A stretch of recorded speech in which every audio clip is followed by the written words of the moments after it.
Well done long इस किताब में बताते हैं कि मैं कर सकता हूं तो आप भी कर सकते हैं, लेकिन इसके लिए आपको अपने दिमाग का एक हिस्सा जिसका नाम है RAS अर्थात रेटिकुलर एक्टिवेटिंग सिस्टम को एक्टिवेट करना होगा, उसको सक्रिय करना होगा।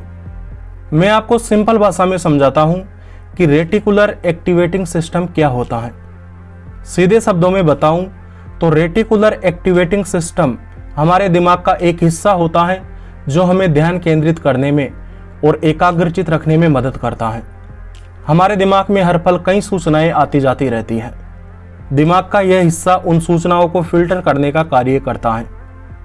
जिस प्रकार नॉइस कैंसिलेशन माइक में माइक आसपास के शोर को इग्नोर कर देता है और किसी व्यक्ति की बात को अच्छे से स्पष्ट तरीके से रिकॉर्ड करता है, ठीक उसी प्रकार हमारे दिमाग का ये हिस्सा जो जानकारी हमारे काम की नहीं होती है उसे हटा देता है और जो जानकारी हमारे काम की होती है उस पर ध्यान केंद्रित करने में हमारी मदद करता है। जैसे उदाहरण स्वरूप आप किसी मेले में घूमने गए और आपका दोस्त आपको जोर से पुकारता है, तो उस भीड़ की आवाज़ में भी आपको अपने दोस्त की आवाज़ सुनाई देने लगती है। आपका ज़्यादा से ज़्यादा ध्यान अपने दोस्त की आवाज़ पर केंद्रित हो जाता है और भीड़ की आवाज़ फिल्टर होने लग जाती है। हमारा पूरा ध्यान उस व्यक्ति की आवाज़ पर जाने लगता है। जब आप किसी चीज़ के बारे में उत्साहित होते हैं तो आपका दिमाग उस चीज़ से संबंधित जानकारियों पर ध्यान केंद्रित करने लगता है। जैसे उदाहरण स्वरूप अगर आपने कोई नई कार ली है तो जब भी आप मार्केट में जाओगे तो आपको वह कार कई जगहों पर नज़र आने लग जाएगी, जबकि वास्तव में जब आपके पास में कार नहीं थी तब भी उस प्रकार की कारें सड़कें पर घूमती रहती थी, लेकिन तब आपका ध्यान नहीं जाता था।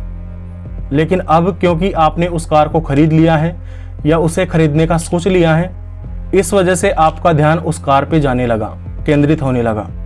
इसी प्रकार जब आप किसी चीज को प्राप्त करने का विश्वास रखते हैं और दृढ़ निश्चय रखते हैं, हर संभव प्रयास करने की कोशिश करते हैं, तो आपके दिमाग का यह हिस्सा अर्थात रेटिकुलर एक्टिवेटिंग वाला हिस्सा उन कारणों को इकट्ठा करने लगता है जिनकी वजह से आप अपना लक्ष्य प्राप्त कर सकते हैं।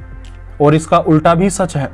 यदि आप ये विश्वास नहीं करते कि आप कुछ भी प्राप्त नहीं कर पाएंगे या आप अपने जीवन में असफल होंगे, तो आपके दिमाग का यह हिस्सा इस बात को सही साबित करने की कोशिश करेगा, क्योंकि आप जिस प्रकार का विश्वास रखोगे उस विश्वास के हिसाब से रेटिकुलर एक्टिवेटिंग सिस्टम जानकारियों को फिल्टर करता रहता है और आपके दिमाग में इस प्रकार की सूचनाओं को भेजता रहता है जिस प्रकार की सूचनाओं पर आपका विश्वास होता है।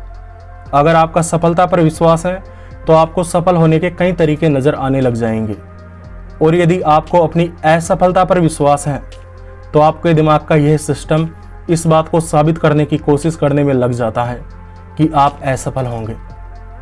जिस प्रकार आप गूगल मैप में अपनी लोकेशन डालकर जहां पर आपको जाना है अर्थात आपके गंतव्य की जानकारी डालते हैं तो गूगल मैप आपको उस गंतव्य तक पहुंचने का रास्ता बता देता है। ठीक उसी प्रकार जब आप अपनी जिंदगी में अपना लक्ष्य निर्धारित करते हो, आप इस बात को स्पष्ट कर लेते हो कि आपको वास्तव में क्या चीज प्राप्त करनी है, तो फिर आपके दिमाग का यह हिस्सा आपका मार्गदर्शन करने में लग जाता है। दिमाग का यह हिस्सा आपके दिमाग में कई ऐसे विचार भेजता रहता है जिनकी सहायता से आप अपने लक्ष्य को प्राप्त कर सकते हो। इसीलिए सबसे महत्वपूर्ण बात है कि आप अपने दिमाग को एक स्पष्ट निर्देश दें कि आपको क्या प्राप्त करना है।